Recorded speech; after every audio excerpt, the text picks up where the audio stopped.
कल आपको बताया था कि अगर कोई मैट्रिक्स हमारे पास है 1 2 3 1 2 3 और उसका हम परिवर्त आगे निकालेंगे, यानी ट्रांसपोज निकालेंगे, तो रो कॉलम में बदल जाएगा, कॉलम रो में बदल जाएगी। शायद आपकी समझ में आ रहा है। ठीक है, आ जाओ।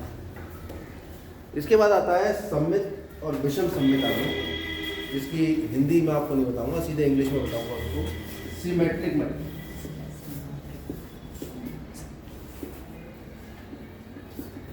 सिमेट्रिक मैट्रिक्स होती हैं अगर किसी का ट्रांसपोज खुद उसी मैट्रिक्स के बराबर आ जाए, ऐसी मैट्रिक्स सिमेट्रिक मैट्रिक्स कहलाती है। एग्जाम्पल हो गया आपका आइडेंटिटी मैट्रिक्स। आइडेंटिटी मैट्रिक्स का ट्रांसपोज निकालोगे वो खुद ही के बराबर है। उसके बाद आ जाती है स्क्यू सिमेट्रिक मैट्रिक्स।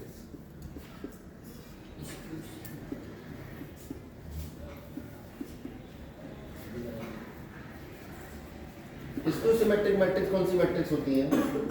जिनका ट्रांसपोज उनके निगेटिव के बराबर होता है, हाँ, उसको स्क्यू सिमेट्रिक मैट्रिक्स, यानी ए डैश बराबर। ठीक है, परिभाषा आप किताब से लिख लेंगे, बस परिभाषाओं के चक्कर में ना पड़ो, ज़्यादा अच्छा है। ठीक है, जितनी जल्दी इनको समझ लो टेक्निकली आप। सिमेट्रिक कौन सी होती है? जिनका ट्रांसपोज खुद ही उसी मैट्रिक्स के बराबर होता है। स्क्यू सिमेट्रिक कौन सी होती है? जिसका ट्रांसपोज उसके निगेटिव के बराबर। यहीं पे काम खत्म हो जाता है। सिमेट्री को हिंदी में सममित आव्यूह कहते हैं और इसे विषम सममित आव्यूह कहते हैं। कोई समस्या तो नहीं है इसमें? अब एक थ्योरम है। थ्योरम कहती है कि किसी आव्यूह को ए को एक सममित तथा विषम सममित आव्यूह के योग के रूप में लिख सकते हैं। केवल इतनी बात कही। इंग्लिश में मैं इसको कन्वर्ट करूं कि every matrix can be represented as sum of the symmetric and skew symmetric matrix. यानी दुनिया का कोई भी आव्यूह लेंगे उसे एक सिमेट्रिक और एक स्क्यू सिमेट्रिक आव्यूह के योग के रूप में लिख सकते हैं। बात समझ में आ रही है कुछ? अब हम इसका प्रूफ दें। क्वेश्चन समझ में आ गया ना? थ्योरम क्या है? थ्योरम यही है कि किसी आव्यूह को हम एक सममित और एक विषम सममित आव्यूह के योग के रूप में लिख सकते हैं। अब वो आव्यूह कैसे भी हो उससे कोई मतलब नहीं। अब हम एक आव्यूह लेके चलते हैं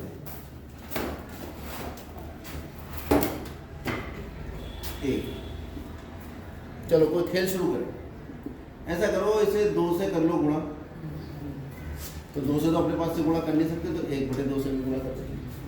2 से 2 कट जाएगा, मान 1 ही रहेगा। कोई समस्या इसमें? इस 1/2 ए को लिख लो, 2 ए को a + a, इसमें भी कुछ समस्या नहीं। क्यों लिख सकते हैं? चलो और भी कुछ नहीं समझ में आ रहा तो ऐसा करो, a + a डैश जोड़ लो और a डैश बता। अभी हमें a के बारे में कोई जानकारी नहीं है कि a किस प्रकार का आव्यूह। ना तो हमने a को सममित बताया, ना a को विषम सममित। अभी a की कोई जानकारी नहीं है, खाली एक खेल कर रहे हैं।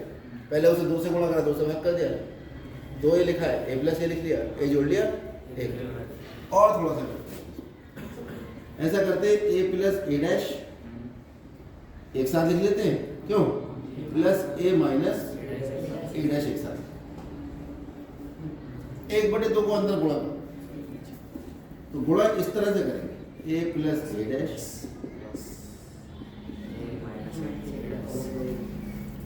ये a था। यानी दुनिया के किसी भी आव्यूह को इस रूप में तो लिख ही सकते हैं। 1/2 गुणा वो आव्यूह प्लस उसका ट्रांसपोज, है ना? ये सममित आव्यूह। सममित तो कहना गलत होगा, क्या कहेंगे? परिवर्त आव्यूह। ठीक है, और दूसरा आव्यूह लिख सकते हैं हम 1/2 a माइनस उसका परिवर्त आव्यूह, यानी a और उसका ट्रांसपोज। बात समझ में आ रही है? दुनिया का कोई भी आव्यूह उसे इस रूप में लिख सकते हैं। ऐसे क्वेश्चन भी आते हैं। एक आव्यूह दे देगा, कहेगा कि उसको इस रूप में ले, एक सममित और विषम सममित के रूप में लिख के दिखाएगा। अब मैं मान लेता हूं, इसका नाम मैं रख लेता हूं P। कोई समस्या? और इसका नाम रख लेता हूं, नाम रखने में क्या है? तो हमारे पास जो समीकरण बनेगा वो ये बन गया, जहां P और Q ये। अब ये अवयव A जो है वो दो अवयवों का योग है, जिसमें एक अवयव का मान है 1/2 A माइनस A डैश और दूसरे अवयव का मान है 1/2 A माइनस। यानी दुनिया के किसी भी अवयव को आप P प्लस Q के रूप में लिख सकते हो। यहाँ P का मान क्या होगा 1/2 A प्लस A डैश और Q का मान क्या होगा, ये रट लीजिए, इसको रट लीजिए इस बात, ठीक है। ये जहाँ तक दिमाग में आ गई बात, कोई छुट्टी तो नहीं है। आगे बढ़ते हैं। अब हम ऐसा करते हैं, हम P और Q को चेक करते हैं, क्योंकि हमें किसी अवयव को उस सममित यानी सिमेट्रिक प्लस विषम सममित यानी स्क्यू सिमेट्रिक दोनों के योग के रूप में लिखना था। अब हमने एक अवयव को दो अवयव के योग के रूप में तो लिख दिया। अब अगर मैं ये सिद्ध कर दूं कि इसमें से एक सिमेट्रिक है और एक स्क्यू सिमेट्रिक, तो सिद्ध हो जाएगी। अब सिमेट्रिक कैसे सिद्ध होता है, यानी किसी अवयव का परिवर्त अवयव खुद उसी के बराबर। अब मैं P को चेक कर रहा हूँ, किसको, P बराबर था कितना, चल इसका परिवर्त अवयव निकाल,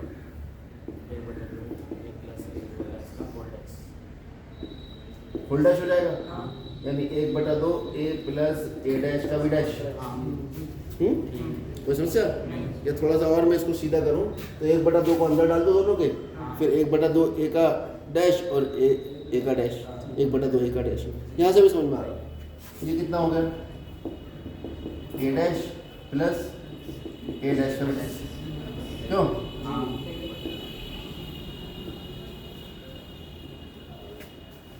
क्योंकि दो अवयवों का ट्रांसपोज निकालोगे तो आप उसे इस तरह से निकाल सकते हो, क्योंकि ट्रांसपोज जो है वो प्लस और माइनस में प्रभावी होता है, वो उसमें डिस्ट्रीब्यूट हो जाता है, बढ़ जाता है।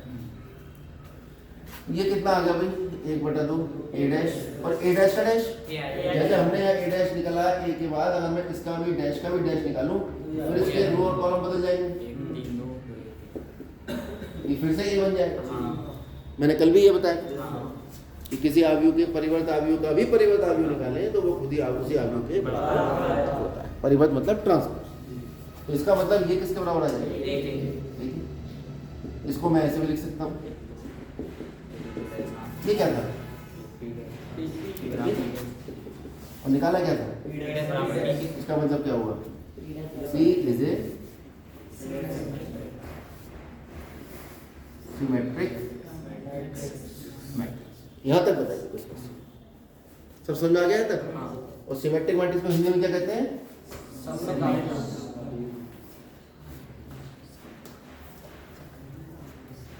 ठीक है। अब निकालेंगे हम Q डैश, Q डैश कितना होगा A माइनस और इसका भी फुल डैश।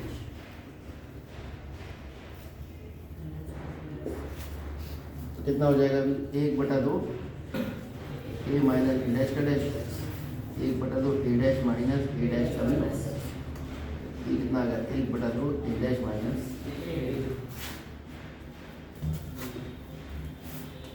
क्या लिखेंगे भाई, Q डैश बराबर 1/2, कितना बचाएंगे, माइनस कॉमन ले, A माइनस A डैश हो जाएगा। और ये 1/2 A माइनस A डैश किसके बराबर था, तो इसका मतलब क्या हुआ, इम्प्लाई हो गया यहाँ से Q is A skew symmetric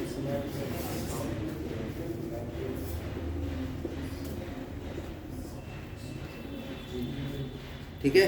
इसका मतलब जो A बराबर हमने लिखा था P प्लस Q, यहाँ P क्या था, सिमेट्रिक मैट्रिक्स और Q क्या था,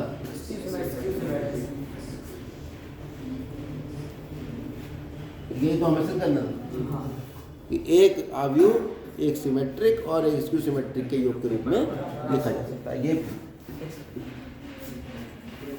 अब इसका प्रयोग सवालों में कैसे होगा देखते हैं।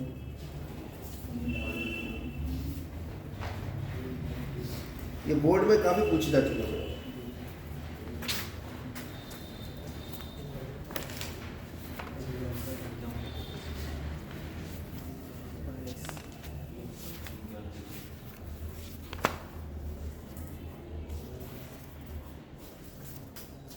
ये देखिए देखिए 7वां सवाल, सिद्ध कीजिए आव्यूह एक सममित आव्यूह है।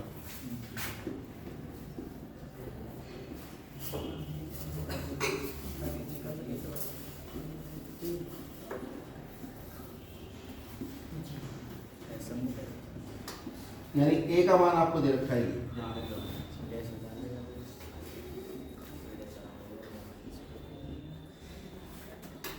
ए कॉम्प्लीमेंट निकालो कितना आएगा, 1 माइनस 1 5 माइनस 1 2 1 5 ये तो यही आ गया,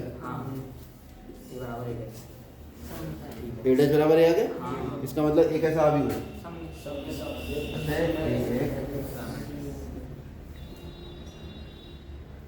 सममित आव्यूह। आगे बढ़ो। दूसरा कह रहा विषम सममित, सममित का सेकंड पार्ट, ए बराबर आपको दिया है उसने 0 माइनस 1 1 1 0 माइनस 1 माइनस 1 1। तो जब इसका ट्रांसपोज निकालोगे तो ये घूम जाएगा, 0 माइनस 1 1 1 0 माइनस 1 माइनस 1 1 0। इसमें से माइनस कॉमन ले लो, सबके निशान बदल जाएंगे। कितना हो जाएगा, 0 माइनस 1 1 1 0 माइनस 1 माइनस 1 ये तो एक ही बराबर आ गया। यानी ए का ट्रांसपोज जब निकाला माइनस 1 के बराबर आ गया, यानी ए इज ए या ए एक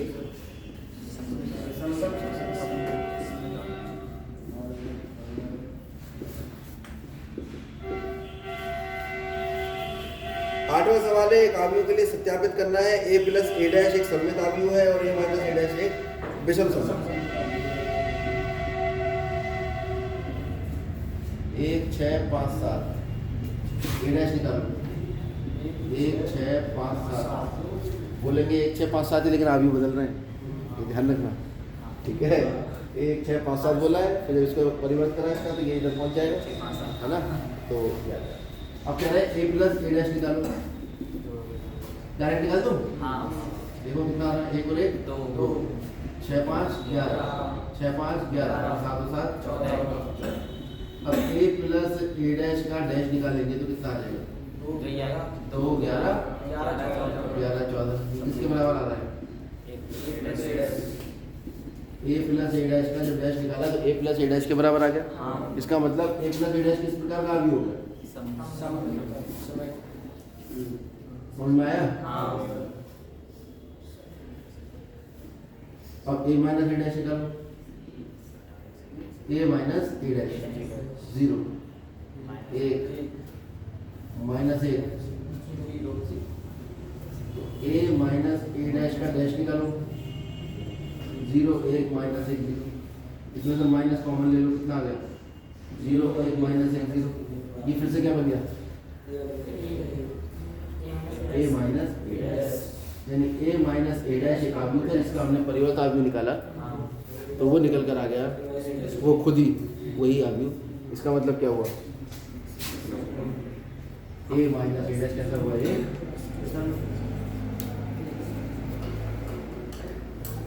तो आपने एक चीज नोट की कि जो विषम सममित आव्यूह था उसके डायगोनल के अलावा बाकी सारे एलिमेंट 0 थे ना, डायगोनल एलिमेंट 0, डायगोनल एलिमेंट को छोड़कर बाकी सारे नॉन जीरो थे और डायगोनल एलिमेंट सारे यहाँ भी देखो डायगोनल एलिमेंट कैसे है इसके। अब आप घर पे जाकर ये ढूंढोगे कि जितने भी विषम सममित आव्यूह हैं क्या दुनिया के सारे डायगोनल एलिमेंट 0 होते हैं, तो देख के पता लग जाएगा चुटकियों में। देखा डायगोनल एलिमेंट 0 है, विषम सममित होने वाला है, ठीक है। और ऊपर से ये जो अवयव है डायगोनल से लोअर डायगोनल और अपर डायगोनल वाले, देखो इनकी पोजीशन देखो यार, ये -1 है तो ये +1 है, ये 1 है तो -1 है, ये -1 तो +1, ठीक है। तो आप एक पैटर्न अपने सेट कर लोगे इसमें, देख के नोट कर लीजिए।